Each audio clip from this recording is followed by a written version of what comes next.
I stepped in and found my family on the sofa. My husband, mom, my son, and my own sister. "What's the matter?" I asked, dreading the worst. "Mom, take a seat," my son said. "You have to face a new reality. You no longer run this family.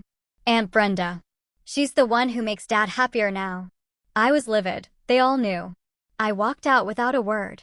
The next day I saw 118 missed calls. Can you imagine walking through your front door, utterly exhausted after saving your family's empire, only to find the people you loved most sitting there, waiting to kick you out, because your husband was having an affair with your own sister, and your mother and son were cheering him on? That night, the life I'd built for 22 years didn't just end. It was ripped apart by the very people I sacrificed everything for. Main story: the Chicago wind was brutal that night. I mean, the kind of cold that crawls right into your bones and just stays there. I just landed at O'Hare, my body screaming after 3 grueling days in New York. I'd spent every waking moment salvaging a multi-million-dollar deal my husband, Mark, had almost torpedoed with his sheer arrogance. My eyes burned from lack of sleep, my shoulders ached under the weight of my laptop bag. All I craved was a hot shower, a glass of red wine, and the sweet, sweet comfort of my own bed. I just wanted to tell Mark, "Hey, I fixed your mess. Our H&M real estate empire, the one we built over 22 years, is safe for another quarter." I pulled into the driveway of our suburban estate. Lights blazed in the living room, a stark, unwelcome glow against the dark, snowy lawn. Strange. Usually by 10 p.m., the house was quiet. Mark would be holed up in his study, and my 21-year-old son, Tyler, either gaming in his room or out with friends. I unlocked the front door, dropping my keys into the bowl. The silence that hit me wasn't peaceful. It was heavy, charged, like the air before a lightning strike. "Hello," I called out, hanging up my coat. "Mark? Tyler? Heather." My mother's voice floated from the living room. My stomach clenched. My mom, Joyce, lived 40 minutes away. What was she doing here on a Tuesday night? A sudden, sharp panic gripped me. Had something happened to my sister Brenda? Was someone sick? I rushed into the living room, my heart hammering against my ribs. But it wasn't a medical emergency. It was a tribunal. They were all there, arranged perfectly on the custom leather sectional I had picked out last Christmas. Mark sat in the center, impeccably dressed in a crisp white shirt, but he wouldn't meet my eyes. To his left, my mother, Joyce, rigid posture, hands clasped tightly. To his right, Brenda, my younger sister. And on the adjacent armchair, my son, Tyler. The atmosphere was suffocating. No one was crying. No one looked sad. They looked resolved.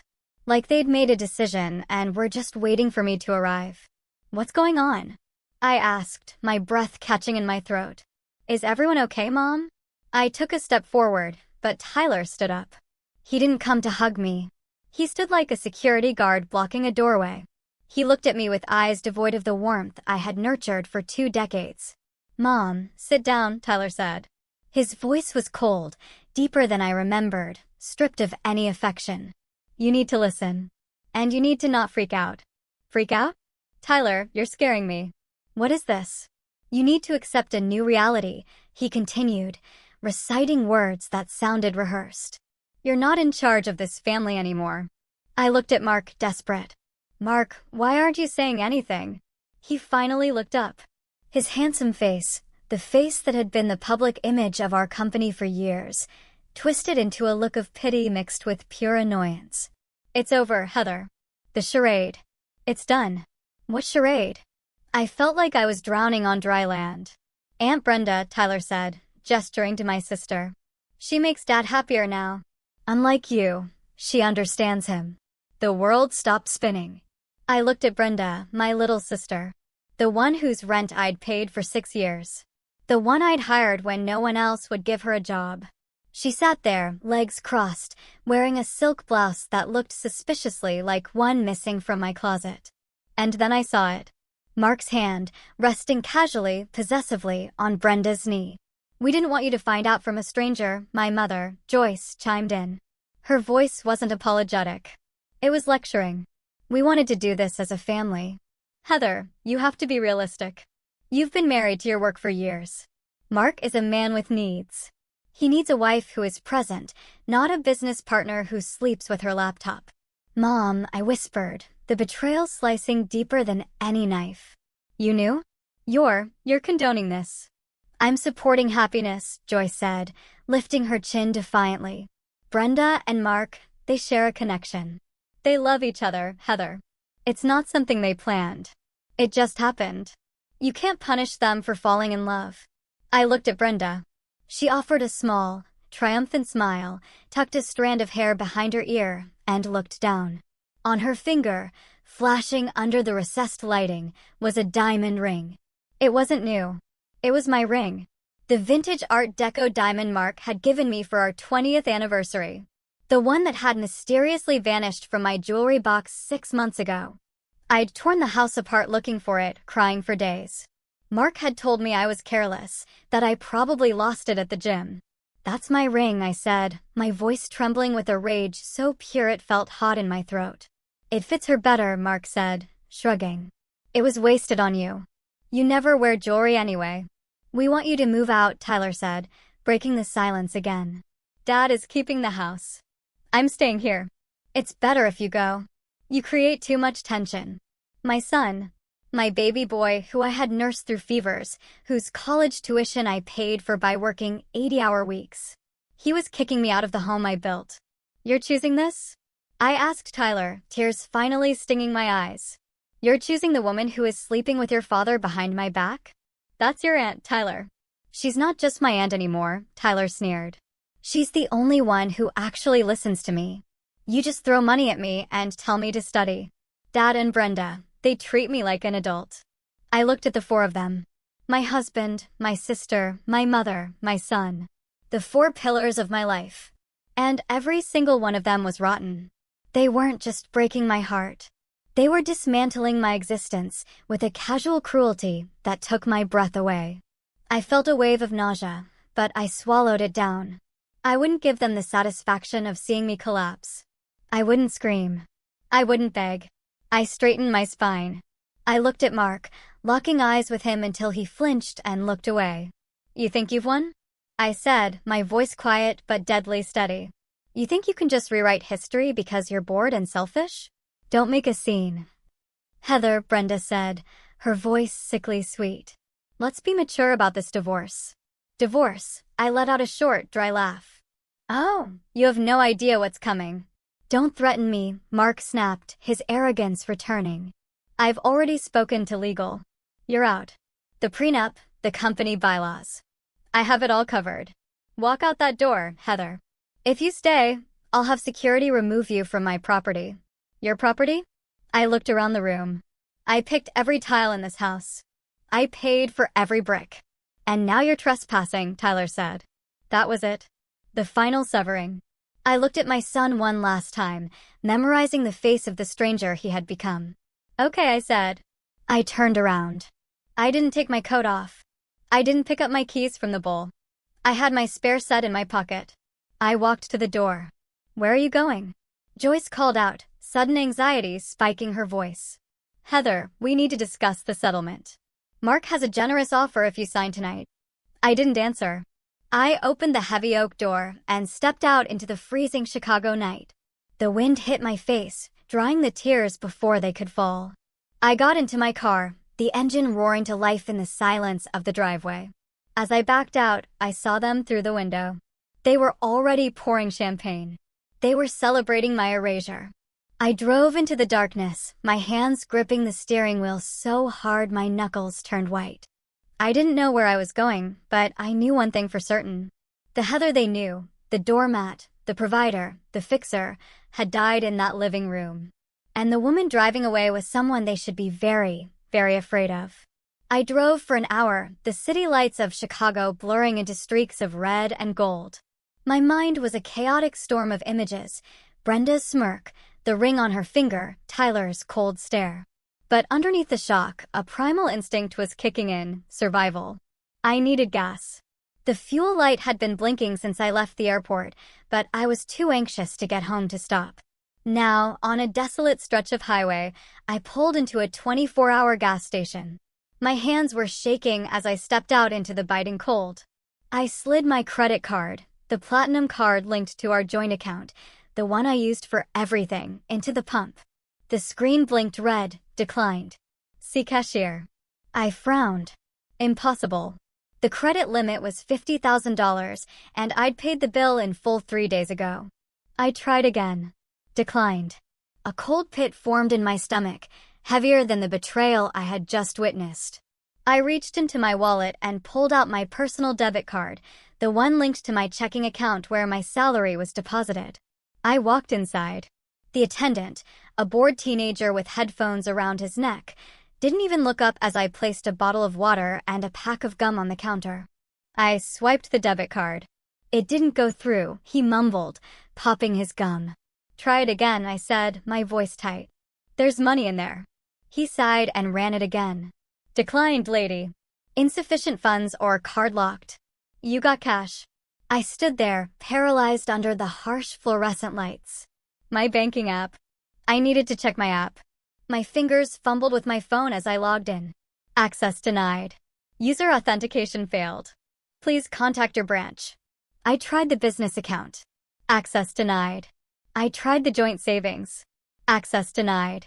Mark hadn't just kicked me out of the house. He had executed a financial kill switch. He had been planning this.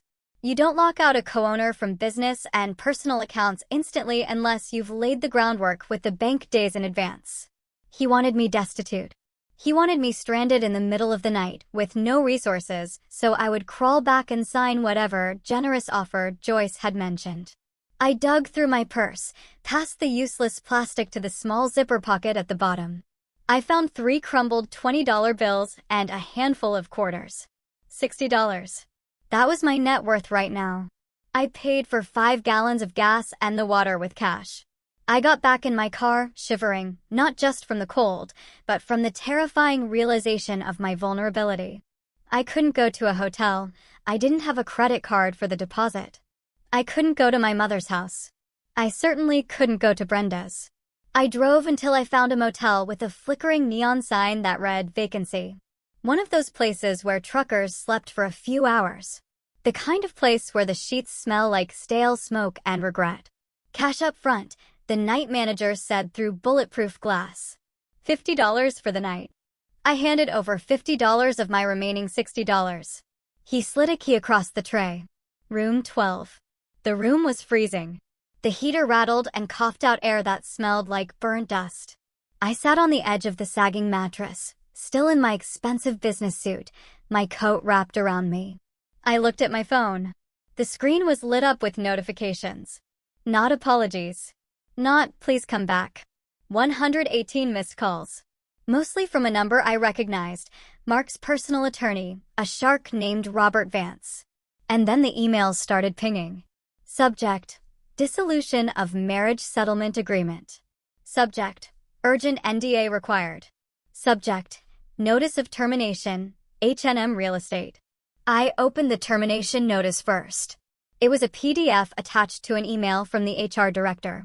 A woman I had hired, a woman I had mentored. Dear Miss Heather Bryant, effective immediately. Your position as Chief Operating Officer is terminated for cause. Allegations of corporate espionage and gross negligence. I laughed. A harsh, ragged sound in the empty room. Espionage? Negligence? I was the one who stayed up until 3 a.m. auditing the books. I was the one who knew every zoning law in Chicago.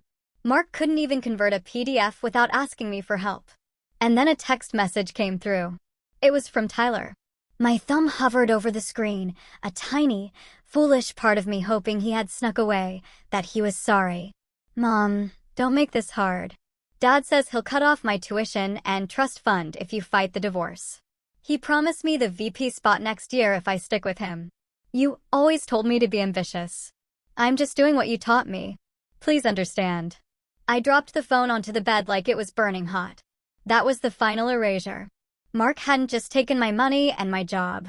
He had bought my son's soul. He had used the wealth I helped build to bribe my own child against me. I curled up on top of the dirty bedspread, knees to my chest. The tears finally came, hot and fast. I cried for the boy I used to read bedtime stories to. I cried for the sister I had protected on the playground. I cried for the husband I had believed in when he was nothing but a smile and a cheap suit. But as the night wore on, and the tears dried into crusty salt on my cheeks, something else began to settle in my chest. It was cold and heavy, like a stone. They thought they had erased me. They thought that by taking the credit cards and the passwords, they had taken my power. They forgot one thing. They forgot who built the castle they were sitting in. They forgot who designed the security systems, who wrote the contracts, and who knew where the bodies were buried. Mark thought H&M real estate ran on his charm. He was about to learn that it ran on my brain. And while he might have stolen the keys to the front door, he had forgotten that the architect always leaves a back door.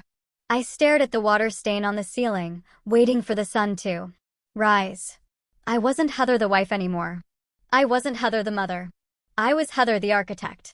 And I was about to bring the whole house down. Sleep was impossible in that motel room.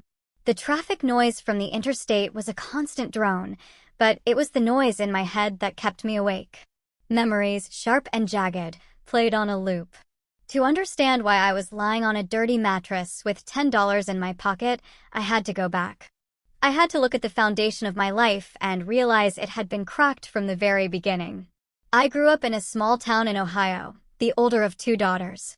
My father died when I was 7, leaving my mother, Joyce, to raise us alone. His death broke something in her. Or maybe it just revealed who she really was. She was a woman who needed to be adored, needed to be the center of attention, and she projected that need onto her children, or rather, onto one child. Brenda was born beautiful. Even as a baby, she had ringlets of gold hair and big blue saucer eyes that made strangers stop in the street. I was plain. Brown hair, serious eyes, sturdy. I was the responsible one. Brenda was the princess. I remembered the day I turned 18. I had just received my acceptance letter to the University of Chicago with a partial scholarship. It was my ticket out. I had worked 3 part-time jobs throughout high school, tutoring, waitressing, shelving books at the library, to save for the rest of the tuition. I ran into the kitchen, waving the letter. "Mom, I got in." Joyce was at the table painting Brenda's nails. Brenda was 12 then, already demanding and petulant. "That's nice," Heather, Mom said without looking up. "But keep your voice down. Brenda has a headache." "But Mom, it's Chicago. It's the business program." Joyce sighed, finally looking at me. Her eyes weren't filled with pride. They were calculating. "Heather, honey, we need to talk about that money you saved. My college fund." "Well, Brenda has been scouted. There's a modeling convention in Orlando next month. It could be her big break, but the fees, the travel, the portfolio photos, it's expensive." My stomach dropped. "Mom, that's my tuition money. I earned it." "You're so selfish, Heather," Brenda chimed in, blowing on her wet nails. "Don't you want me to be famous? When I'm rich, I'll buy you a car." "Heather," Mom said, her voice taking on that tone, the one that mixed guilt with command. "You're the strong one. You're smart. You can always find a way. You can work another year, take night classes. But Brenda, she's delicate. This is her dream. You wouldn't want to crush your sister's dream, would you? Families sacrifice for each other." I gave them the money. Of course I did. I had been conditioned for 18 years to believe that my value lay only in what I could provide for them. I was the scapegoat, the mule, the fixer. Brenda was the golden child, the star, the one who deserved to shine. Brenda went to Orlando. She didn't get signed. She spent the money on clothes and theme parks. I spent the next year working double shifts at a diner to earn the money back. I started college a year late, exhausted, but determined. That dynamic never changed. It just evolved. When I graduated at the top of my class, Mom didn't come to the ceremony because Brenda had severe anxiety over a breakup with a boyfriend of 2 weeks. I walked across the stage alone. When I got my first big promotion at a finance firm, Mom said, "That's great, honey. Hey, can you loan Brenda $2,000? Her landlord is being unreasonable." I paid Brenda's rent. I paid for her car repairs. I paid for her acting classes that she never attended. I bought Mom a condo so she wouldn't have to worry about stairs. I thought I was buying their love. I thought if I just gave enough, worked hard enough, fixed enough problems, they would finally look at me the way they looked at Brenda. I thought that one day Mom would cut my face and say, "I'm so proud of you, Heather. You are my joy." But I was never their joy. I was their utility bill. I was their safety net. And then I met Mark. He was charming, ambitious, and he seemed to see me. He told me I was brilliant. He told me I was beautiful. I didn't realize then that he had the same calculating look in his eyes that my mother had. He didn't see a soulmate. He saw a host. He saw a woman who was trained to give everything and ask for nothing in return. He fit perfectly into the empty space in my heart that my mother and sister had gouged out. I married him thinking I was building a new family, a better family. Lying in the dark motel room, the realization hit me with the force of a physical blow. I hadn't escaped my family dynamic by marrying Mark. I had recreated it. Mark was the golden child, demanding adoration and resources. I was still the scapegoat, working in the shadows to keep the lights on. And Brenda? Brenda was just the inevitable conclusion. The two parasites in my life had finally found each other. "You're the strong one, Heather." My mother's voice echoed in my memory. Well, she was right about one thing. I was strong. Strong enough to carry them for 40 years. And now, God help them, I was strong enough to drop them. I sat up in bed, the metal springs squeaking. I wasn't going to cry anymore.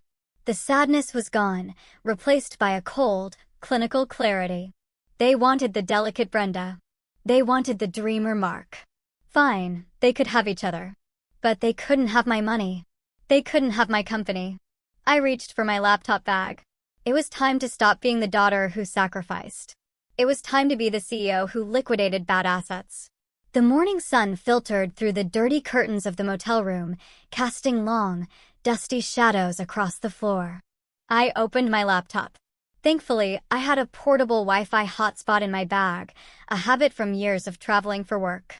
Mark couldn't cut off a device he didn't know existed. I didn't log into the bank accounts yet. I knew those doors were bolted shut.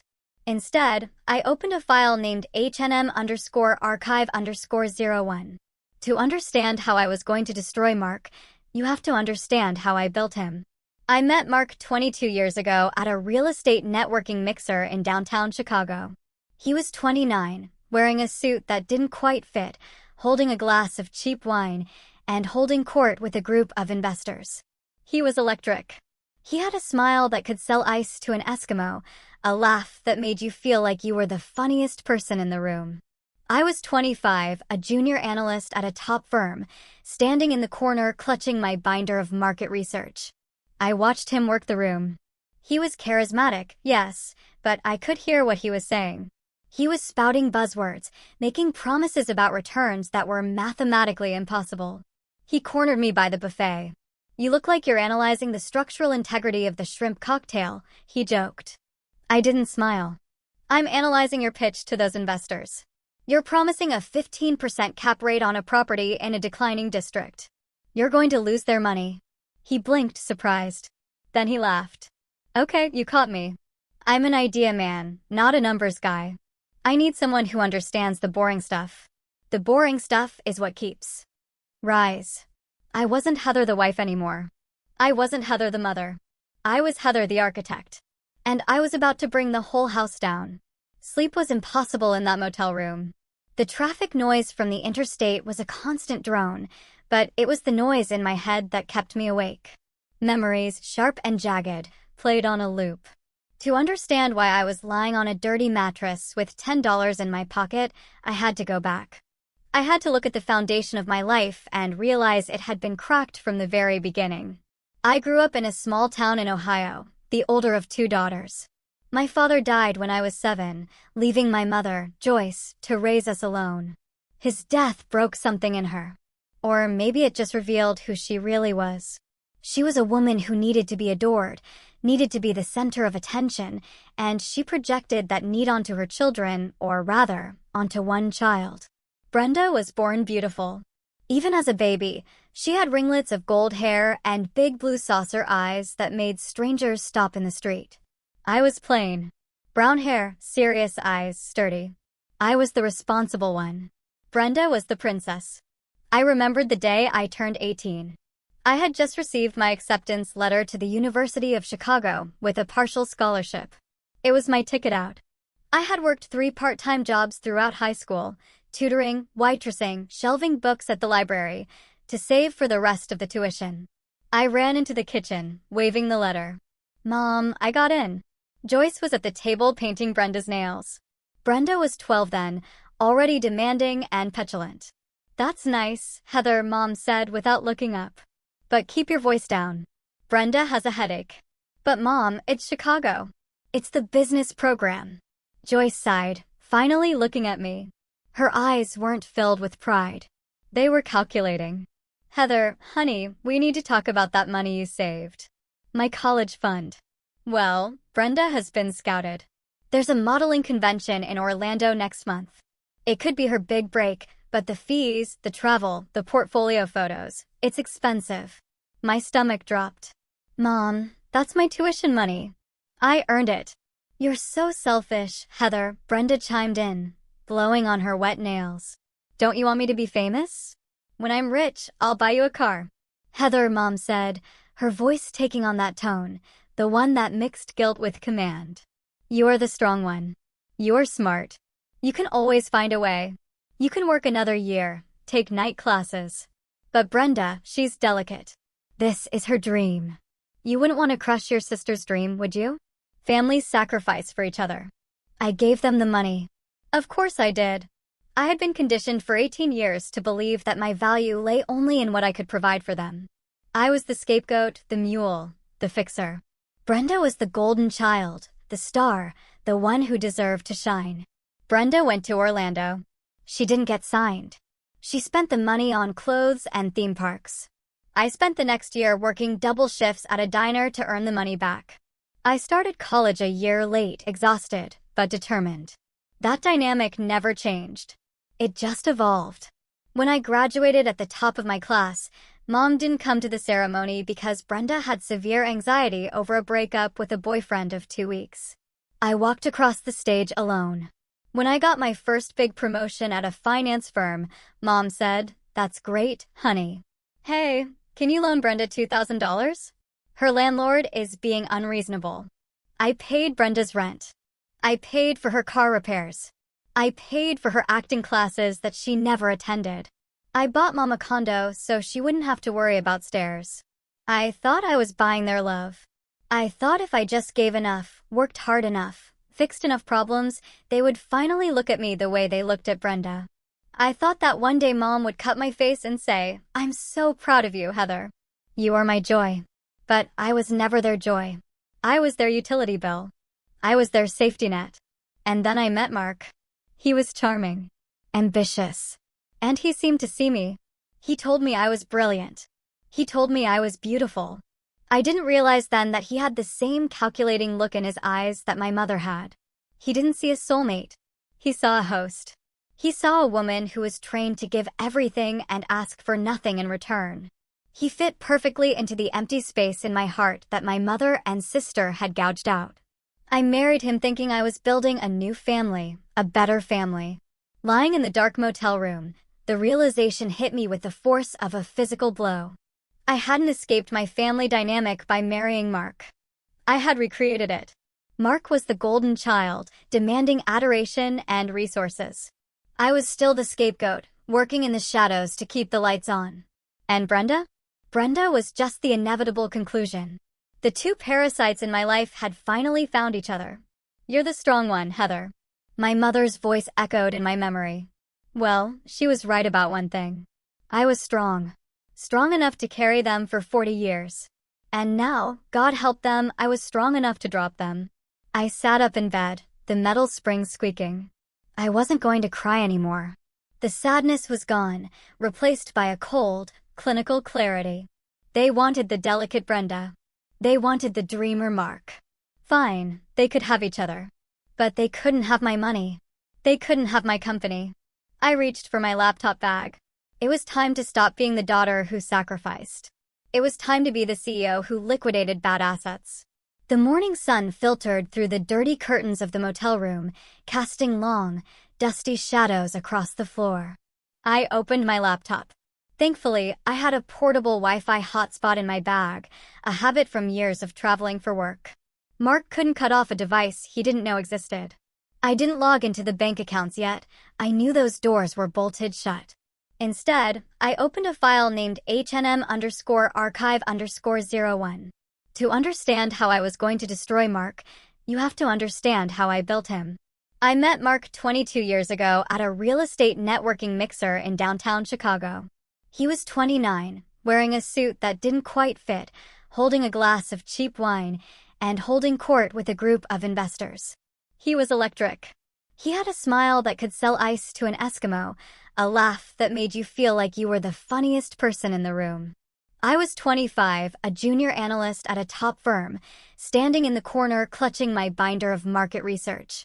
I watched him work the room. He was charismatic, yes, but I could hear what he was saying. He was spouting buzzwords, making promises about returns that were mathematically impossible. He cornered me by the buffet. "You look like you're analyzing the structural integrity of the shrimp cocktail," he joked. I didn't smile. "I'm analyzing your pitch to those investors. You're promising a 15% cap rate on a property in a declining district. You're going to lose their money." He blinked, surprised. Then he laughed. "Okay, you caught me. I'm an idea man, not a numbers guy. I need someone who understands the boring stuff. The boring stuff is what keeps you out of prison," I said dryly. He fell in love with me, or at least with what I could do for him, right then and there. Within 6 months, we were married.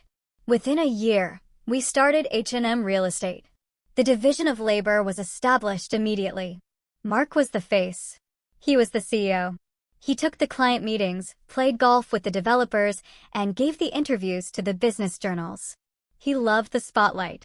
He loved the title. I was the architect. I was the CEO. But really, I was everything else. I found the properties. I negotiated the loans. I managed the contractors. I fought with the city council over zoning permits. I did the taxes, the payroll, the legal compliance. Our first major project was a disaster waiting to happen. Mark had bought a dilapidated warehouse in the meatpacking district, convinced it would be the next hot loft conversion. He overpaid by $500,000. The contractor he hired ran off with the deposit. We were facing bankruptcy before we had even sold a single unit. I remembered sitting at our kitchen table, pregnant with Tyler, looking at the red ink on the ledger. Mark was pacing, panicking, sweating through his shirt. "We're done, Heather," he cried. "My reputation is ruined. They're going to sue me." "Sit down," I ordered. I took my grandmother's jewelry, the only inheritance I had ever received, kept safe from my mother and Brenda, and sold it. I liquidated my 401k. I renegotiated the terms with the bank, presenting a business plan so detailed, so bulletproof, that the loan officer said it was the best he'd ever seen. I fired Mark's buddy, who was acting as the project manager, and took over the site supervision myself, waddling through construction zones in a hard hat with a 6-month belly. We finished the project. We sold out in 3 weeks. Mark was hailed as a visionary in Crane's Chicago business. The headline read, "Mark Bryant, the new king of lofts." He brought the magazine home, beaming. "Look at this, honey. We did it." He didn't mention me in the interview. Not once. When I pointed it out gently, he kissed my forehead. "Babe, you know how the media is. They like a singular narrative. Besides, you hate the spotlight. You're my secret weapon, the power behind the throne." I accepted it. I told myself it was for the family. I told myself that as long as the company succeeded, it didn't matter whose face was on the cover. I was a fool. For 20 years, I built the stage, set the lights, and wrote the script. Mark just walked out and took the bow. And the company grew. We expanded into commercial real estate, luxury condos, mixed-use developments. We were worth millions. But the structure of the company? That was my masterpiece. Mark was lazy with details. He hated reading contracts. He hated passwords. "Just fix it, Heather," was his catchphrase. So, I set up the digital infrastructure. I created the intricate web of LLCs to limit liability. I set up the automated banking transfers. And because Mark was paranoid about employees stealing from him, He insisted on a localized, highly encrypted internal server for our most sensitive financial data. He wanted a ghost key, a master administrative access that could bypass all other protocols. In case we ever got locked out or held hostage by IT, only you and I will know the ghost key, he had said. But Mark never bothered to memorize the complex 64-character string I generated. He wrote it on a sticky note, put it in his desk drawer for a week, and then threw it away, assuming I would always be there to type it in for him. He was right. I was always there. Until yesterday. Now, sitting in the motel, I looked at the login screen for the H&M private server. The VPN tunnel was secure. Mark thought that by calling the bank and removing me as a signatory, he had cut me off. He thought that by firing me through HR, he had revoked my access. He relied on standard protocols. He relied on the front door. He forgot about the ghost key. My fingers hovered over the keyboard. I typed in the string of characters. It was a line from a poem I loved, mixed with the GPS coordinates of the first building we ever bought and the date Tyler lost his first tooth. Mark didn't know any of those things. Authentication processing, access granted, administrator level. The screen flooded with data. The entire nervous system of H&M real estate lay open before me. Emails, bank transfers, wire logs, tax documents, private chat histories. I wasn't just looking at a company. I was looking at the crime scene of my marriage. I started downloading. I didn't just want a few files. I wanted everything. Every email Mark had sent in the last 5 years. Every expense report, every wire transferred to the Cayman Islands or Switzerland. And that's when I saw it. A folder named Project B. It wasn't a building project. B stood for Brenda. I opened the folder and the blood drained from my face. This wasn't just an affair. This was embezzlement on a massive scale. Dates, amounts, receipts. January 12th, $50,000 wire to B, Miller Consulting. Brenda's maiden name. February 14th, $12,000, Cartier. March 1st, $4,500, monthly rent, luxury suite, the Drake Hotel. He had been keeping Brenda like a concubine on the company dime for 3 years. But it went deeper. I saw transfers to a shell company I didn't recognize, Orion Holdings. The signatory on Orion Holdings wasn't Mark. It was Brenda. And the assets being transferred into Orion weren't just cash. They were deeds. Mark was slowly transferring the titles of our most valuable unencumbered properties into a company owned by my sister. He was stripping H&M real estate hollow, preparing to leave me with the empty shell while he and Brenda walked away with the assets. I felt sick. This wasn't just about replacing me as a wife. This was grand larceny. This was theft. But as I scrolled through the documents, a cold smile touched my lips. Mark was an actor, not an architect. He didn't understand the paperwork he was signing. In his arrogance and in Brenda's greed, they had made mistakes. Sloppy, amateur mistakes. They had forged my signature on the deed transfers. I could see it on the PDFs, a clumsy digital copy-paste of my signature from a different document. And on the operating agreement for Orion Holdings, Brenda had listed her permanent address. It was my address, the house I paid for. I had them. I had them dead to rights. But I couldn't strike yet. If I went to the police now, Mark would claim it was a clerical error, pay a fine, and bury me in litigation for years. He had the expensive lawyers. I had $10. No, I needed to let them hang themselves. I needed them to feel safe. I needed them to think I was defeated, broke, and hiding in a hole. I closed the laptop. I had the blueprints of their destruction. Now I just needed to build the trap. The digital evidence of Project B burned in my mind, forcing me to recall exactly how Brenda had infiltrated my sanctuary. It started 5 years ago, a time when H&M real estate was booming and my guard was down. Brenda had just gone through her 3rd divorce. Her ex-husband, a decent mechanic named Dave, had left her because she refused to work and spent his paycheck on designer purses she couldn't afford. She showed up at my doorstep with 2 suitcases and a sob story that would have won an Oscar. He was abusive, Heather, she cried, throwing herself into my arms. I later learned abusive meant he cut up her credit card. I have nowhere to go. Mom said you'd help. Joyce called me 10 minutes later. Heather, you have that big house with all those empty guest rooms. Let your sister stay for a few weeks. She just needs to get back on her feet. Family helps family. I agreed. I always agreed. A few weeks turned into 6 months. Brenda lay by my pool all day, drinking my wine and criticizing my gardening stuff. Mark, at the time, seemed annoyed by her presence. She's lazy, Heather, he'd complain. She treats our house like a hotel. I defended her. She's grieving, Mark. Give her time. Then came the request. I need a job, Brenda announced one night at dinner. I'm bored. I want to work for you guys. I almost choked on my water. Brenda, we run a commercial real estate firm. It's high pressure.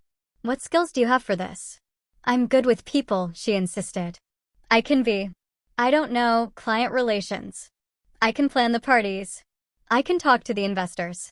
You guys are so stiff. You need someone fun. No, I said. It was one of the few times I set a boundary. But Joyce intervened. She drove 40 minutes to have coffee with me. Heather, this is Brenda's chance to be responsible. If you don't give her a job, she'll spiral. Do you want her living on your couch forever? Give her a salary. Let her move out. Mark thinks it's a good idea. I blinked. Mark does. I spoke to him, Joyce said smoothly. He thinks Brenda could help soften the company image. You know, you can be a bit intense, honey. I confronted Mark. You want to hire Brenda? Mark shrugged, adjusting his tie. Your mom made a good point.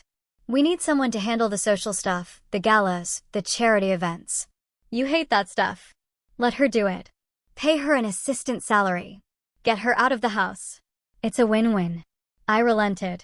I created a title, Director of Special Events. At first, it seemed fine. Brenda moved into a condo, which I subsidized, and she planned the company Christmas party. It was lavish, over budget, but successful. Then the subtle shifts began. Brenda started coming into the office every day, dressed not in business attire, but in figure-hugging dresses that were just on the edge of inappropriate. She spent hours in Mark's office discussing event logistics. I would walk by and hear them laughing. Whenever I entered the room, they would stop. What's so funny? I'd ask, feeling a prickle of unease.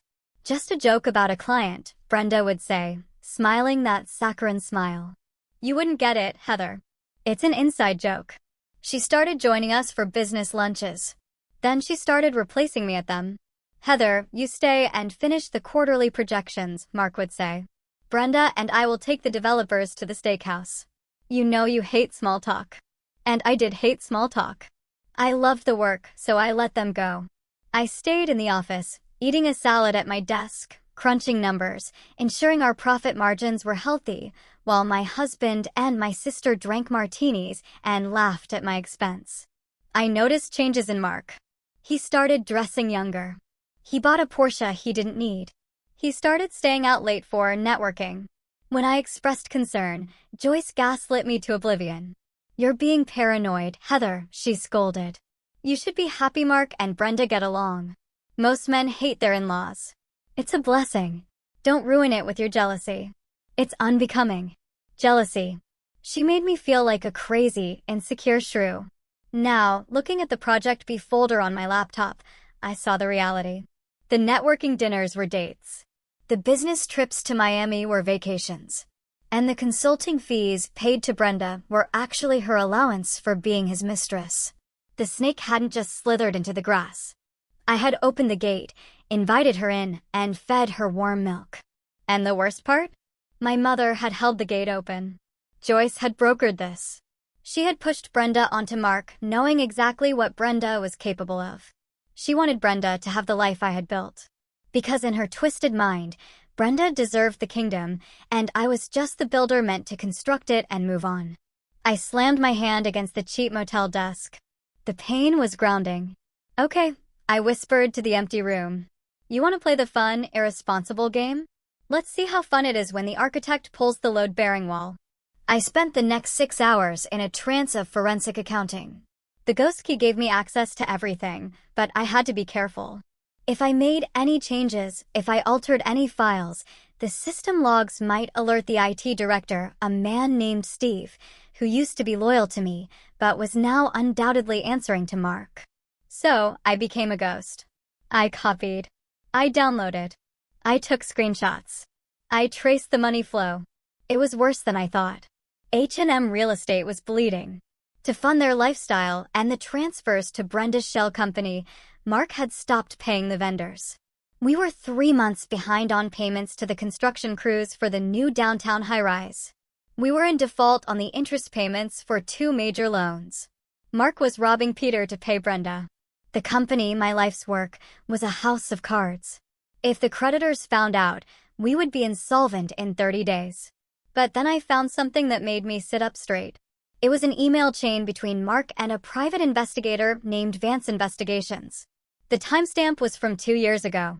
Subject: Target Surveillance, H. Bryant. Mark, asterisk, I need dirt. Anything. Infidelity. Substance abuse. Mental instability. I need grounds to avoid the prenup. Asterisk Vance. Asterisk Mr. Bryant. We've followed her for 6 months. She goes to work. She goes to the grocery store. She goes to her mother's house. She works late. There is no dirt. The woman is a saint. Asterisk Mark. Asterisk look harder. Or make something up.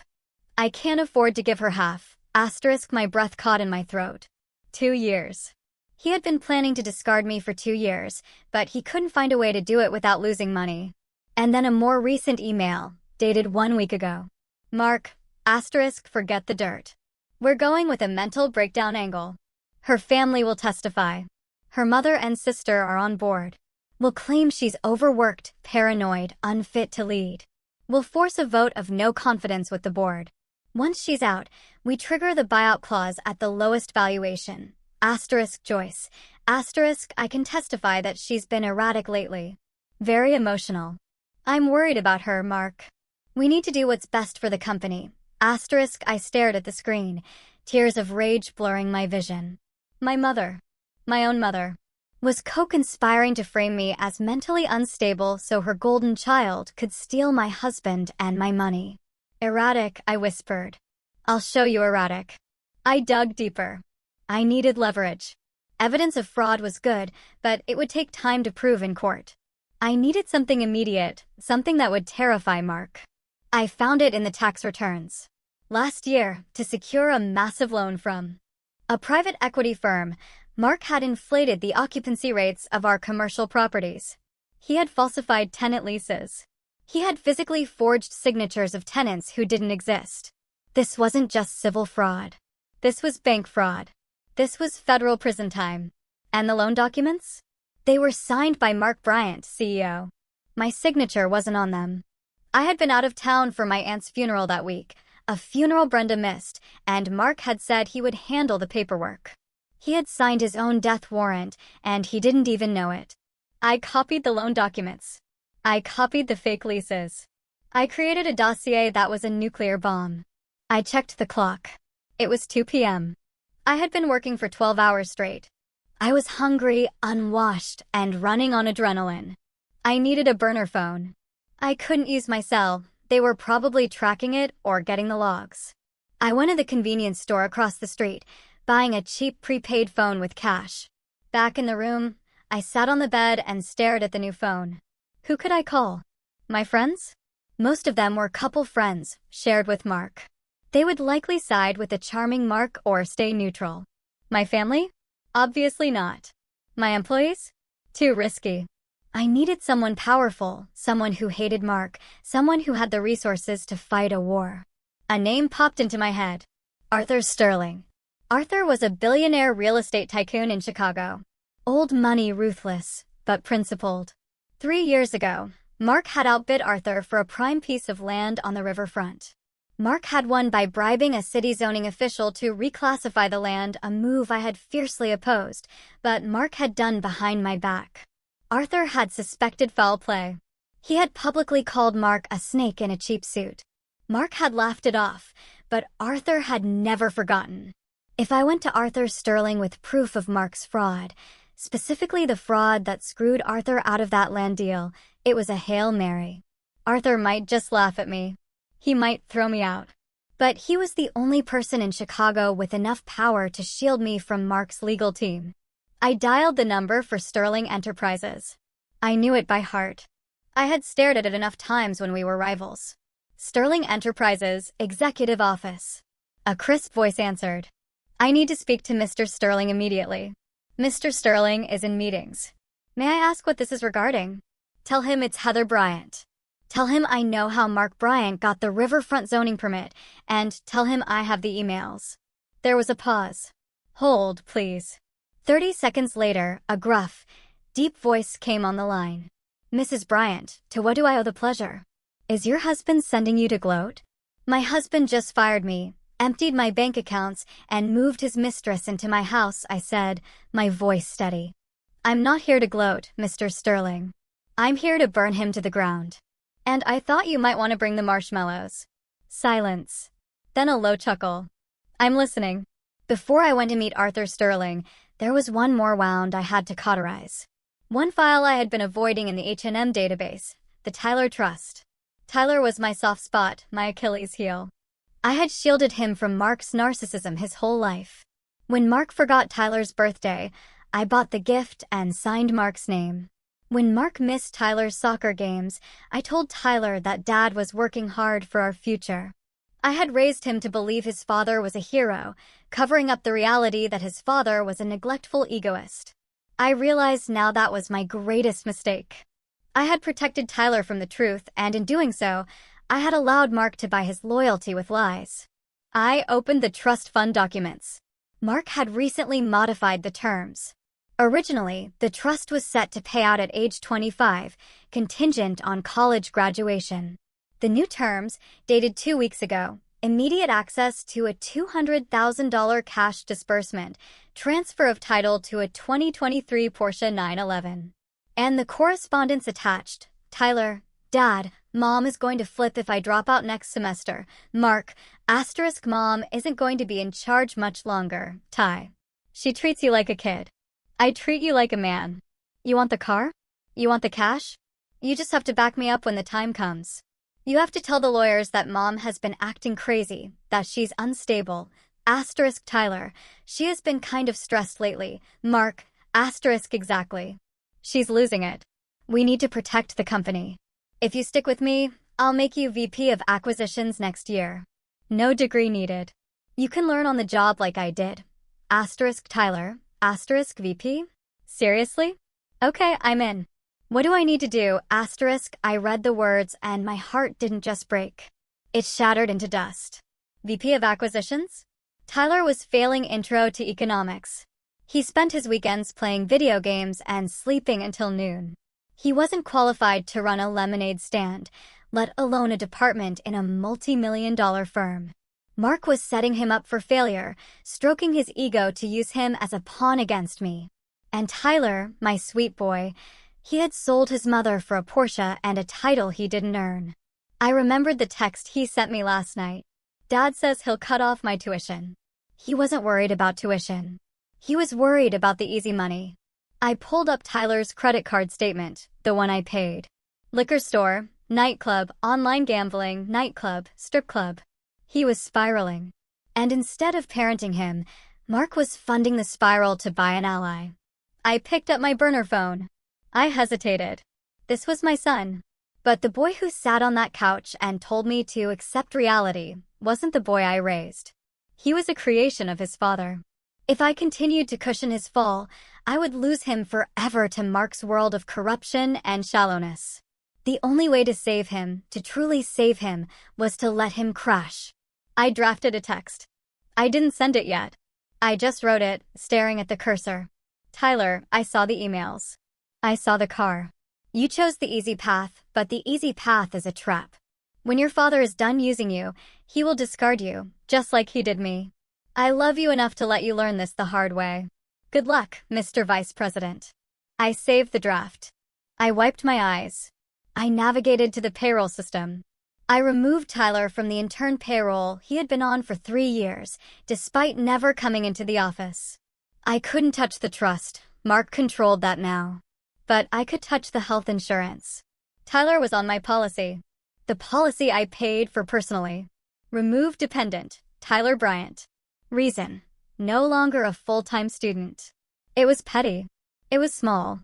But it was the first time in 21 years I hadn't fixed something for him. My phone buzzed. It was the address for the meeting with Arthur Sterling. 1 hour. The Union League Club library room. Come alone. I closed the laptop. I went into the bathroom and splashed cold water on my face. I tried to fix my hair. My suit was rumpled, but I brushed it off. I put on a layer of lipstick, my armor. I looked in the mirror. The woman staring back looked tired, yes, but she looked dangerous. She looked like a mother who had lost her cubs and had nothing left to lose. You want unstable, Mark? I said to my reflection. I'll show you tectonic. I walked into the Union League Club wearing the same rumpled suit I had fled my house in, carrying a laptop bag that contained enough evidence to send my husband to federal prison. The doorman looked at me with skepticism. This place smelled of old money, cigars, and mahogany, a world Arthur Sterling ruled.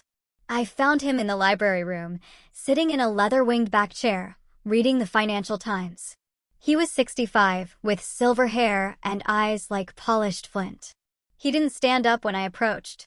Mrs. Bryant, he said, folding his newspaper. You look terrible. I feel terrible, I admitted, sinking into the chair opposite him. But my brain is working just fine. You mentioned the riverfront deal, Arthur said, cutting to the chase. You said you had proof. I opened my laptop. I didn't waste time with pleasantries. I pulled up the dossier I had compiled in the motel room. I turned the screen toward him. 3 years ago, Mark outbid you for the riverfront land. You suspected he bribed the zoning commissioner, Frank Miller. You were right. Arthur leaned forward, his eyes narrowing. Here is the wire transfer, I said, pointing to the screen. $50,000 to a shell company called Miller Consulting. And here are the emails between Mark and Miller discussing the expedited rezoning fee. Mark was sloppy. He used his personal email for the initial contact. Arthur scanned the documents. His expression didn't change, but the air around him seemed to grow colder. Why are you showing me this now? You were the CEO. You benefited from this deal. I didn't know, I said, my voice steady. Mark kept a shadow ledger. I found it last night after he kicked me out of my house, froze my accounts, and moved my sister into my bed. Arthur looked up, a flicker of surprise crossing his face. Your sister and my mother is cheering them on, I added, a bitter laugh escaping my lips. It's a regular family reunion, and I'm the only one not invited. I took a breath. Mr. Sterling, I didn't come here to gossip. I came here to make a deal. Mark is trying to destroy me. He's forged my signature on fraudulent loans. He's embezzling company funds. He's going to leave H&M Real Estate a smoking crater. And you want me to save you? Arthur asked, raising an eyebrow. No, I said, a dangerous glint in my eye. I want you to help me bury him, and in exchange, I will give you the riverfront property. Arthur paused. Go on. Mark is overleveraged. He's cash poor. He's about to default on the construction loans. If you step in as a white knight investor now, offering a bridge loan to save the project, he'll take it. He's desperate. And in the loan agreement, we include a collateral clause. If he defaults, which he will, because I know the real numbers, you seize the assets, specifically the riverfront deed. Arthur stared at me for a long moment. The silence stretched, heavy and tense. Then a slow smile spread across his face. It wasn't a warm smile. It was the smile of a predator recognizing another predator. You're vindictive, aren't you? Arthur said softly. I'm efficient, I corrected. Mark thinks I'm a scorned wife who's going to cry in a corner. He doesn't realize I'm the one who wrote his business plan. Arthur closed my laptop and pushed it back toward me. I like you, Heather. You have grit. Mark always struck me as a peacock. All feathers, no flight. But you're a hawk. He pulled out his phone. I'm going to call my personal counsel. He's the best litigator in Chicago. He'll represent you in the divorce. Pro bono. Consider it an investment in our new partnership. Thank you, I whispered, relief flooding through me. And Heather, Arthur added, his eyes hard. Don't disappoint me. If we do this, we destroy him completely. No mercy, no taking him back when he cries. He won't be crying, I said, thinking of the smirk on Mark's face when he took my ring. He'll be screaming. Arthur nodded. Good. Now let's get you a hotel room that doesn't charge by the hour. You can't plan a war if you haven't slept. That night, I slept in a suite at the Four Seasons, paid for by Sterling Enterprises. I took a long bath, scrubbing the motel grime off my skin. As I lay in the crisp, clean sheets, I felt a shift deep inside me. For 20 years, I had been the fixer. I had smoothed over Mark's mistakes, cleaned up his messes, made him look good. I had been the invisible glue holding everything together. Now I was going to be the solvent. I was going to dissolve everything he thought he owned. I picked up my burner phone and texted Arthur one word, ready. 3 days later, the trap was set. Arthur's lawyer, a terrifyingly calm man named David Cohen, had drafted this settlement agreement. It was a masterpiece of legal misdirection. On the surface, it looked like a total surrender. The proposal: 1. Mark keeps the marital home. 2. Mark keeps full ownership of H&M real estate. 3. Heather receives a lump sum of $500,000, a fraction of what I was owed. 4. Heather waives all claims to future spousal support. It looked like I was giving up. It looked like I was broken, desperate for cash, and just wanted to run away. Mark would love it. It fed his ego perfectly. But buried deep in the 60-page document, in Section 14, subsection C, paragraph 4, was the poison pill clause. In the event that any party to this agreement is found to have engaged in undisclosed criminal activity, fraud or embezzlement during the marriage, or is convicted of a felony within 24 months of signing, this entire agreement is void ab initio. In such case, all assets, including 100% of company stock and real property, shall revert to the non-offending party as punitive damages. Mark never read the fine print. He paid lawyers to do that. But his lawyer, Robert Vance, was lazy. I knew that because I used to pay his bills. Vance skimmed contracts. He looked for the big numbers, the payout, the alimony. He wouldn't be looking for a specific reversion clause buried in boilerplate text about liability. I met Mark and his lawyer at Vance's office. I wore no makeup. I wore an old sweater. I kept my head down, looking at the floor. I needed to sell the image of the defeated woman. Mark walked in like he owned the world. He was wearing a new Italian suit and he smelled of expensive cologne, probably a gift from Brenda. Well, look who crawled out of her hole, Mark sneered as he sat down. I hope you're ready to sign, Heather. Brenda and I have wedding invitations to order.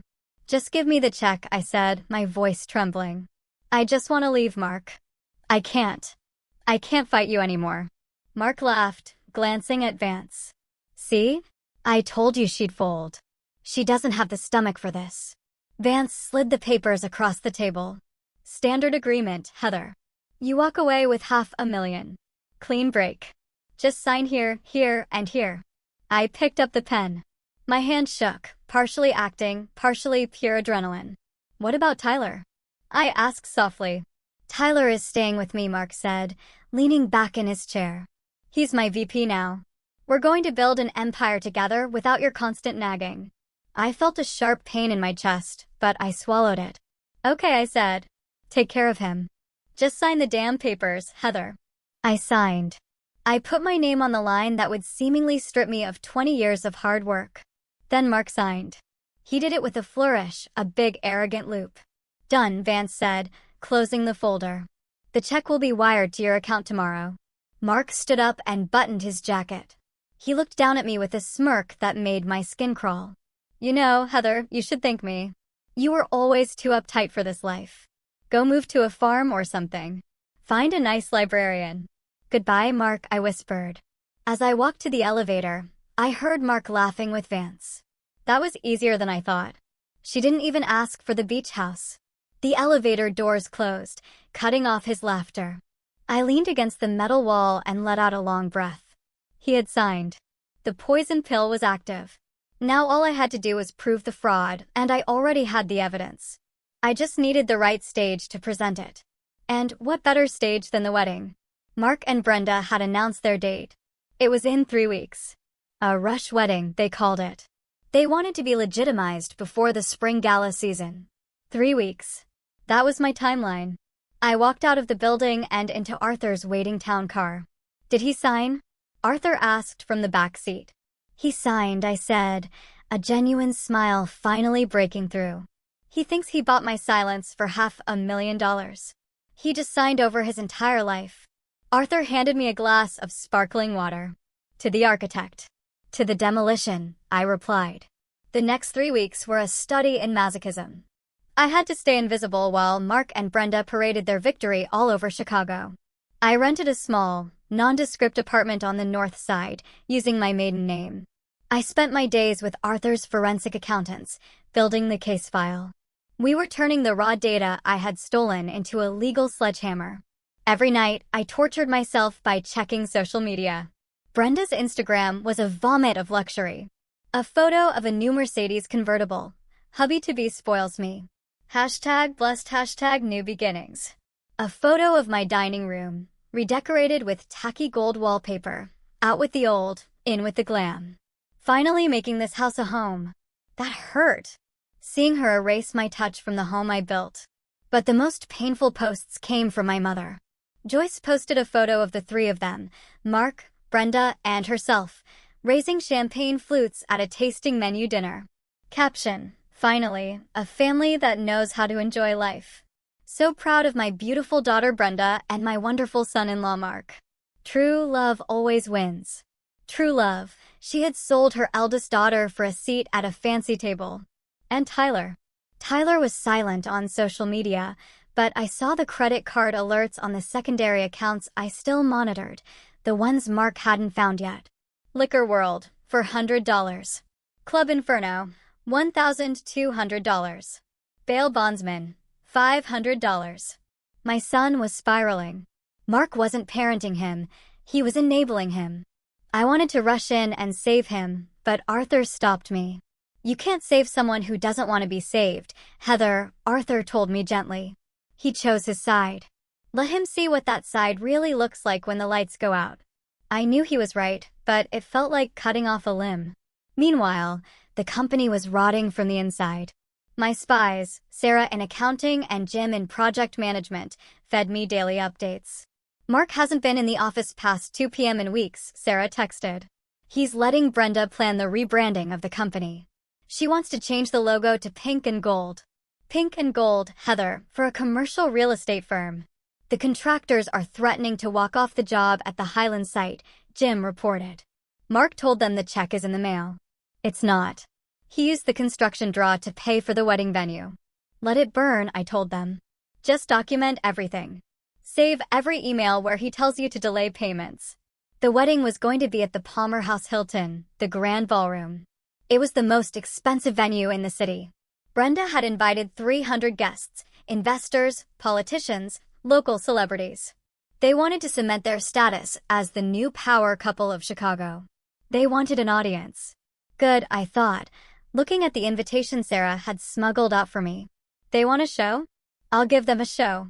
2 days before the wedding, I received a final piece of leverage. It came from an unexpected source. My phone rang. Unknown number. Hello, Heather. It's Dave. Dave. Brenda's ex-husband. The mechanic she had bled dry. Dave, I said, surprised. How are you? I'm okay. Look, I heard about what happened. What they did to you. It's sick. It is, I agreed. I have something, Dave said, his voice lowering. When Brenda left me, she left a box of papers in the garage. I was going to burn them, but I went through them last night. Heather, she has credit cards in your name from 3 years ago. My blood ran cold. What? She opened them when she was staying with you. She intercepted the mail. She maxed them out and then hid the statements, but I found the letters from the collection agencies, and I found a letter from Mark. From Mark. Yeah, he paid off one of the cards. The letter says, I covered this one, B, but you have to be more careful. If Heather sees this on the credit report, we're both dead. Keep sticking to the plan.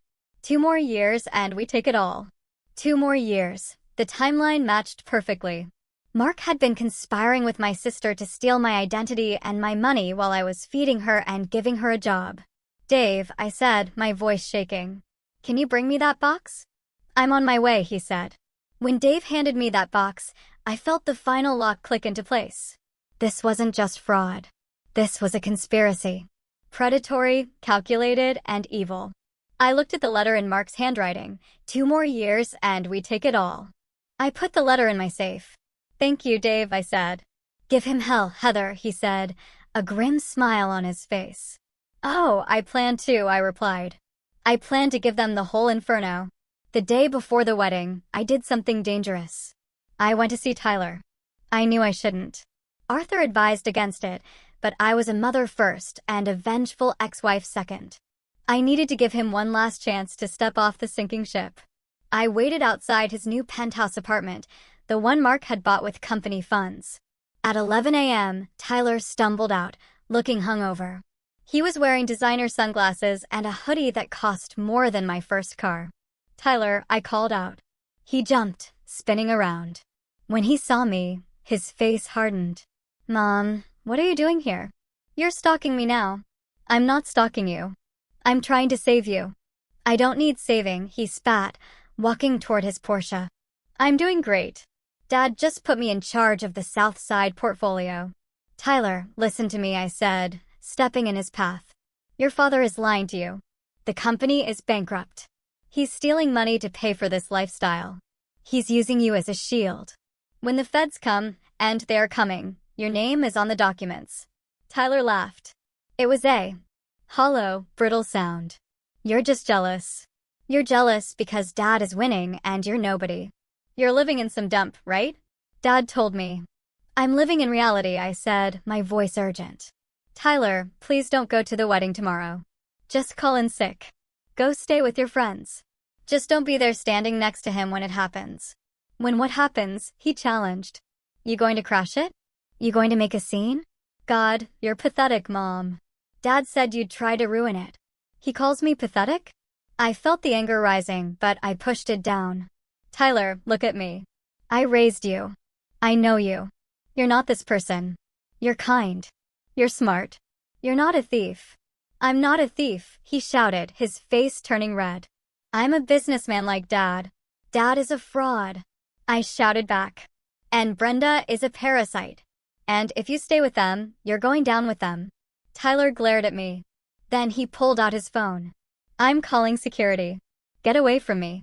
He got in his car and revved the engine aggressively.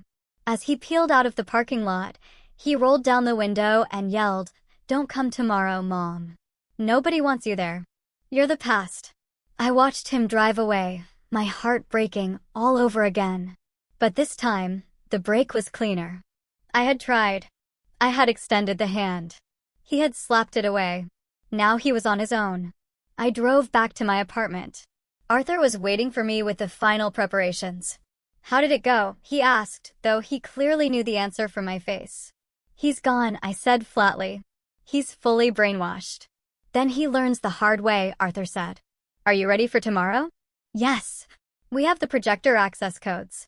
Yes. The police are briefed. Yes, Detective Miller is meeting us in the lobby at 8 p.m. Arthur handed me a garment bag. Then you'll need this. I unzipped the bag. Inside was a dress. It wasn't a frantic, desperate ex-wife dress. It was a sleek, black, tailored tuxedo suit. Yves Saint Laurent. Powerful, elegant, severe. Wear your armor, Heather, Arthur said. Tomorrow, you're not the victim. You're the executioner. I touched the fabric. It felt cool and smooth. Thank you, Arthur. Get some rest, he said. Tomorrow is going to be a long night. I didn't rest. I sat by the window, watching the city lights. I thought about Mark and Brenda, probably rehearsing their vows right now. Probably laughing about how they had gotten away with it. 2 more years and we take it all. They wouldn't get 2 years. They wouldn't even get 2 days. Tomorrow, Mr. and Mrs. Bryant were going to have a very different kind of reception. The morning of the wedding dawned gray and overcast, a perfect Chicago day for a funeral. I spent the morning reviewing the presentation. We had timed it perfectly. It would start right after the love story video montage that Brenda had spent $20,000 producing. At 6 p.m., the guests began to arrive at the Palmer house. I watched the live stream from a camera Arthur had planted in the ballroom. He owned a stake in the hotel. Getting access was trivial. It was nauseating. The room was dripping in crystals and pink roses, thousands of them. There was an ice sculpture of Mark and Brenda intertwined. I saw my mother, Joyce, greeting guests. She was wearing a champagne-colored gown that was far too young for her, beaming like she had won the lottery. "Yes, isn't it wonderful?" I heard her say to a confused cousin. "They're soulmates." "Heather?" "Oh, poor Heather just couldn't handle Mark's success. She's taking some time away." I saw Mark. He looked nervous but triumphant. He was shaking hands, clapping backs, playing the role of the benevolent king. And Brenda? She walked in wearing a custom Vera Wang gown, dripping in diamonds. Diamonds that my company paid for. She looked beautiful, I had to admit. Beautiful and rotten. The ceremony began. I listened to them exchange vows. "I promise to be your partner in all things," Mark said, looking deep into Brenda's eyes. "I promise to support your dreams and spend my life making you happy," Brenda cooed. I sat in the hotel suite upstairs, sipping a black coffee. "Lies," I whispered. "Every word is a lie. Are we good to go?" Arthur asked, checking his watch. "The signal is live," the tech guy confirmed. "As soon as you give the word, we hijack the feed." "Not yet," I said. "Wait for the toasts. Wait until everyone is seated and watching the screens." The reception began. The champagne flowed. Mark stood up to give a speech. "I want to thank everyone for being here," he boomed, holding Brenda's hand. "This has been a long journey, a journey to find true happiness. Sometimes you have to make hard choices to find your real destiny." The crowd applauded politely, though I saw some uncomfortable glances. Everyone knew the scandal. They just didn't care as long as the open bar was premium. "And to my new wife, Brenda," Mark continued, "you are my muse, my rock, my everything." My phone buzzed. It was the cue. "Now," I said. Down in the ballroom, the lights dimmed for the video montage. Sentimental music began to play. Photos of Mark and Brenda on yachts, in Paris, at the beach, flashed on the massive screens behind the head table. The crowd awed. I stood up and smoothed my tuxedo jacket. I walked out of the suite and headed for the elevator. "Showtime," Arthur said, walking beside me. Inside the elevator, I watched the numbers tick down. 10, 9, 8. My heart wasn't racing anymore. It was beating slow and heavy, like a war drum. The elevator doors opened on the lobby level. Detective Miller and 2 uniformed officers were waiting. "Miss Bryant," the detective asked. "Yes, we have the warrant." "We're ready when you are." "Give me 5 minutes," I said. "I want them to see it before the handcuffs go on." "Understood." I walked toward the ballroom doors. The security guards hired by Mark to keep me out stepped forward. "Ma'am, this is a private event." Arthur Sterling stepped out from behind me. "And I own the building. Step aside or you'll be looking for work tomorrow." The guards hesitated, recognized Arthur, and immediately stepped back. I pushed open the double doors. Inside, the music had just swelled to a crescendo. The video on the screen showed Mark and Brenda kissing in front of the Eiffel Tower.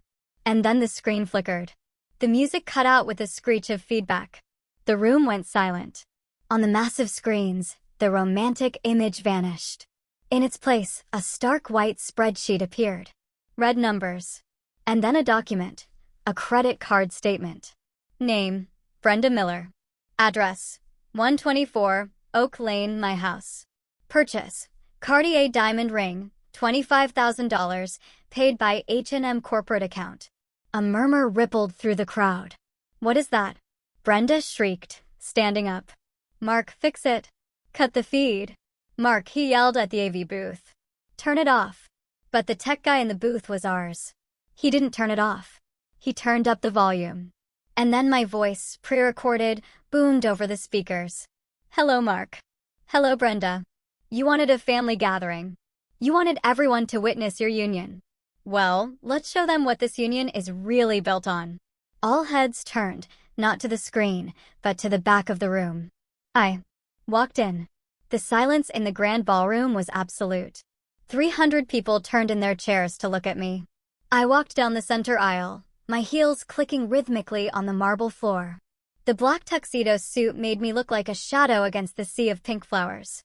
Mark stood frozen at the head table, his face draining of color. Brenda clutched her napkin to her chest, her mouth agape. My mother, Joyce, looked like she was having a stroke. Heather, Mark whispered, the microphone picking up his trembling voice. What are you doing? I didn't stop until I reached the center of the dance floor, directly in front of the head table.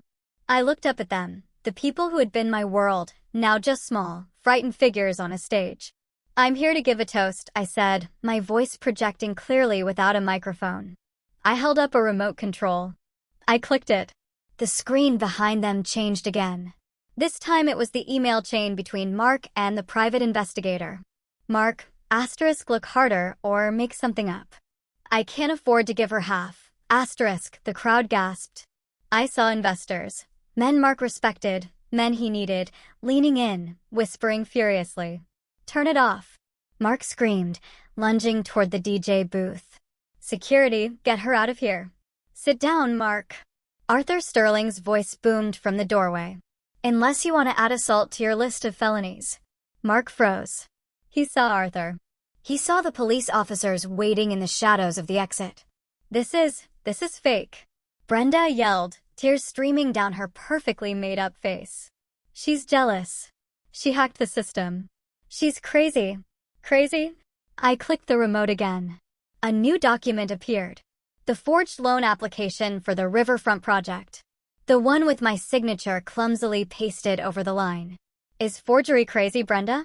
I asked calmly. Is bank fraud crazy? Because that's federal prison time.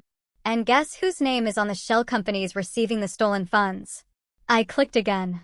Orion Holdings. Owner, Brenda Miller. You. I pointed at my sister. You aren't just a mistress. You're a mule. Mark used you to launder $3 million. Did he tell you that?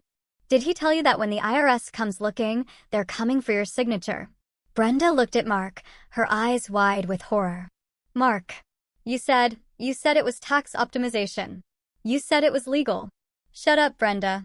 Mark hissed. Oh, don't stop him, I said, smiling coldly. Let him explain. Let him explain to our mother how he refers to her. Click. The email appeared. Subject, the old bat.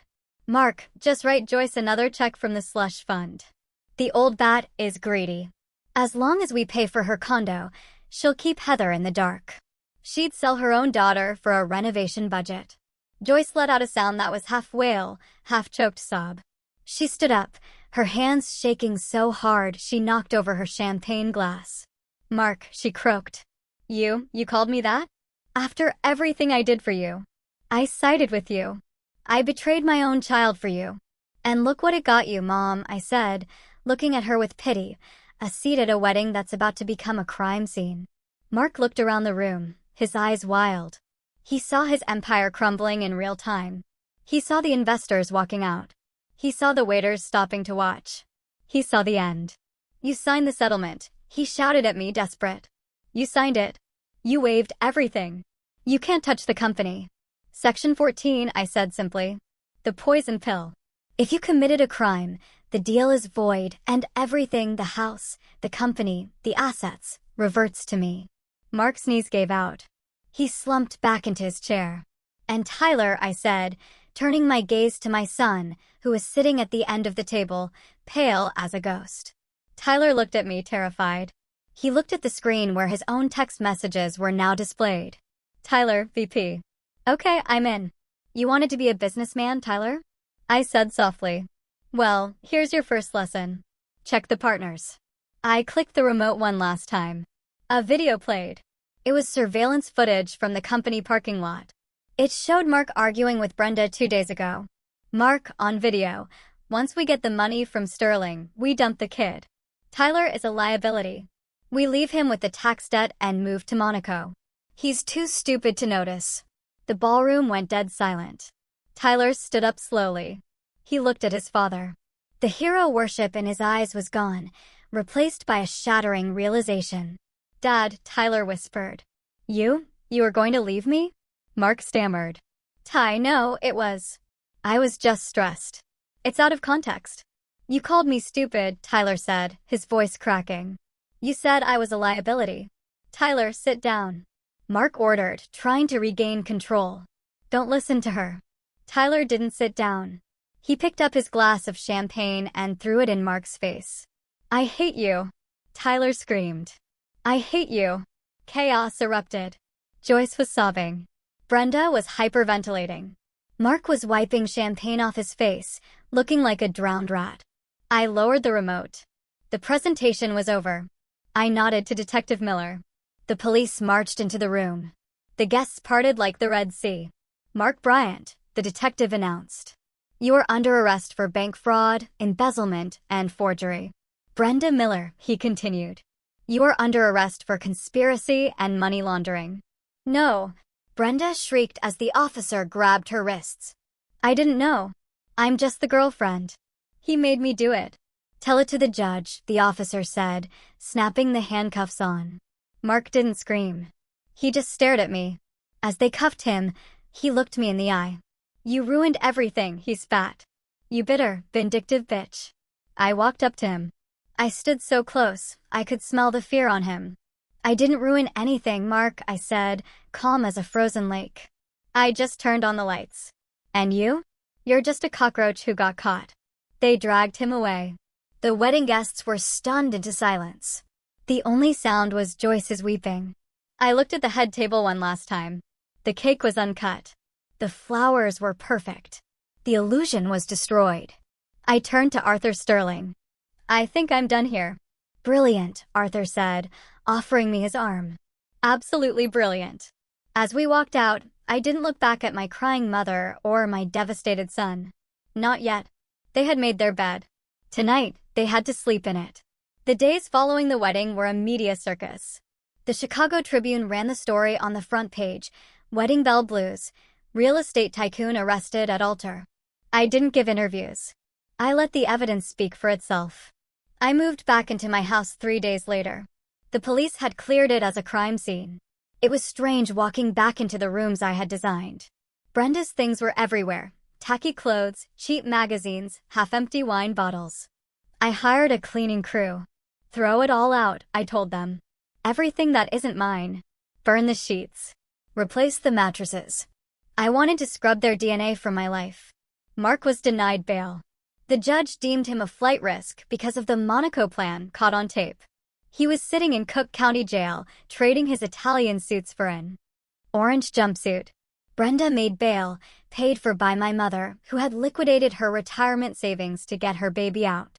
But Brenda wasn't free. She was facing 5 to 10 years. Her face was plastered all over the internet as the gold digger groomed for prison. I went into the H&M offices, now solely mine. The employees greeted me with a mix of fear and relief. We're renaming the company, I announced at the first all-hands meeting. H&M is dead. Welcome to Phoenix Holdings. They applauded. They knew who signed the paychecks. A week later, my mother came to see me. She looked 10 years older. Her hair was unkempt, her eyes red. She stood on my porch, shivering. Heather, she said, her voice trembling. Joyce, I said, blocking the door. I didn't call her Mom. Can I come in? It's freezing. You can say what you need to say from there. She flinched. Heather, please be reasonable. Brenda, she's terrified. She's just a girl. She didn't know what she was doing. Mark manipulated her. Brenda is 40 years old, I said coldly. She knew she was sleeping with my husband. She knew she was spending my money. She signed the papers. She's your sister. Joyce wailed. You can't let her go to prison. You have to drop the charges. Tell the DA it was a misunderstanding. It wasn't a misunderstanding, I said. It was a crime. If you do this, Joyce hissed, her sorrow turning to familiar venom, you are no daughter of mine. You are destroying this family. I laughed. It was a light, free sound. Joyce, you destroyed this family 20 years ago when you decided Brenda was the princess and I was the servant. You didn't come here to apologize. You came here to ask me to fix it again. You want me to be the scapegoat one last time so Brenda can walk free. She's delicate? She's a criminal. And you? You are an accomplice. I saw the checks Mark wrote you. Consulting fees. You took money to help them gaslight me. Joyce went pale. I'm not pressing charges against you, Joyce, I said. Not because I love you, but because I don't want the embarrassment of seeing my mother in a mugshot. But you are dead to me. Do not call me. Do not come here. If you need money, ask Brenda. Oh, wait. She's broke. I slammed the door in her face. I watched on the security camera as she stood there, banging on the door, screaming my name. Then she slumped, her shoulders defeated, and walked away. It hurt. Of course it hurt. But it was the pain of pulling out a splinter. Sharp, then relief. Then there was Tyler. He hadn't called. He hadn't come by. I knew he was crashing on a friend's couch because the authorities had seized the penthouse and the Porsche. I waited. I knew he had to come to me on his own terms. 2 weeks later, he showed up at my office. He looked terrible. He had lost weight. He was wearing old jeans and a t-shirt. No sunglasses. No attitude. Mom, he asked from the doorway. I looked up from my desk. Hello, Tyler. He walked in and sat in the chair opposite me. He looked at his hands. I'm sorry, he whispered. I know, I said. I was stupid. He made me feel important. He told me I was better than school. He told me you were holding me back. And you believed him because it was easier than working, I said gently but firmly. Yeah, he admitted, tears dripping onto his jeans. I saw the video. He called me a liability. He was going to leave me. He was. I have nothing, Mom. They took the car. I have no money. I need help. I looked at my son. I wanted to hug him. I wanted to write him a check and fix everything. But I was the architect now. And you don't build a strong structure on a cracked foundation. I love you, Tyler, I said. But I'm not going to give you money. He looked up, panicked. But where will I live? I don't know, I said. That's for you to figure out. Mom, please. Here is the deal, I said, sliding a piece of paper across the desk. This is an application for a student loan. And this is a job application for the mailroom at Phoenix Holdings. Minimum wage. You start at the bottom. You finish your degree at night. The mailroom, he asked, shocked. Take it or leave it. If you want to be a man, Tyler, you earn it. Mark gave you things to buy you. I'm offering you nothing so you can build yourself. He stared at the papers. He stared at me. He saw the resolve in my eyes. Slowly, he reached out and took the pen. Okay, he said, his voice shaking. I'll take the job. Good, I said. Report to Sarah in HR. She'll get you a badge. Don't be late. He stood up. He looked at me. Really looked at me for the first time in years. You're really scary, Mom, he said, a hint of admiration in his voice. I know, I smiled. Now get to work. The trial was short. The evidence was overwhelming. Mark Bryant pleaded guilty to avoid a 20-year sentence. He got 8 years in federal prison plus restitution. He looked gray and defeated in the courtroom. He didn't look at me once. Brenda took a plea deal, 3 years in prison for fraud. She sobbed when the gavel came down. She looked at Joyce in the gallery, screaming, Mom, do something. But Joyce could do nothing. Joyce was living in a studio apartment, living off Social Security, having lost her allowance and her pride. I sat in the back row, wearing my black suit. I watched justice be served. I didn't feel joy. I felt peace. The balance sheet was finally corrected. Epilogue, 1 year later, I stood in my office on the 40th floor overlooking the Chicago River. The Phoenix Holdings sign on the wall behind me was sleek silver and blue. No pink anywhere. The company was thriving. We had just closed the riverfront deal with Arthur Sterling. It was going to be a mixed-use development, luxury condos, but also affordable housing and a community center. My phone buzzed. Tyler. Hey, Mom. Just finished my econ final. Think I aced it. Also, the mailroom team improved sorting efficiency by 15% this week. Do I get a raise? I smiled. Don't push it, but dinner is on me tonight. 7 p.m. Tyler, see you there. He was working hard. He was tired, broke, and humble. And I had never been prouder of him. He was becoming the man I knew he could be, not the caricature his father tried to mold. There was a knock on my door. Come in. Arthur Sterling walked in holding a bottle of champagne. To the 1-year anniversary, he said. Of the day you burned down the circus. It seems like a lifetime ago, I said, taking the glass. You know, Arthur said, leaning against my desk. Mark sent me a letter from prison. He wants to know if I'll buy his shares of the old shell companies.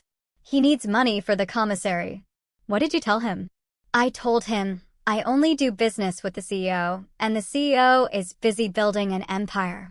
We clinked glasses. I looked out at the skyline. I had lost a husband. I had lost a sister. I had lost a mother. But I had found myself. I wasn't the scapegoat anymore. I wasn't the fixer. I wasn't the invisible wife. I was Heather Bryant, the architect. And my life? It was finally, truly mine. Call to action. Thank you for listening to my story. It wasn't easy to relive, but if my journey can help even one person stand up to the toxic people in their life, then it was worth it. Family isn't always blood. Family are the people who respect you, who value you, and who stand by you when the storm hits. If you're holding on to someone just because they are family, but they're hurting you, please let go. You are strong enough to build something new. What would you have done in my place? Have you ever had to choose between your blood family and your own well-being? Tell me what you think in the comments below. I really want to know. If you enjoyed this story and want to see more justice served, please hit that like button. It really helps the channel grow.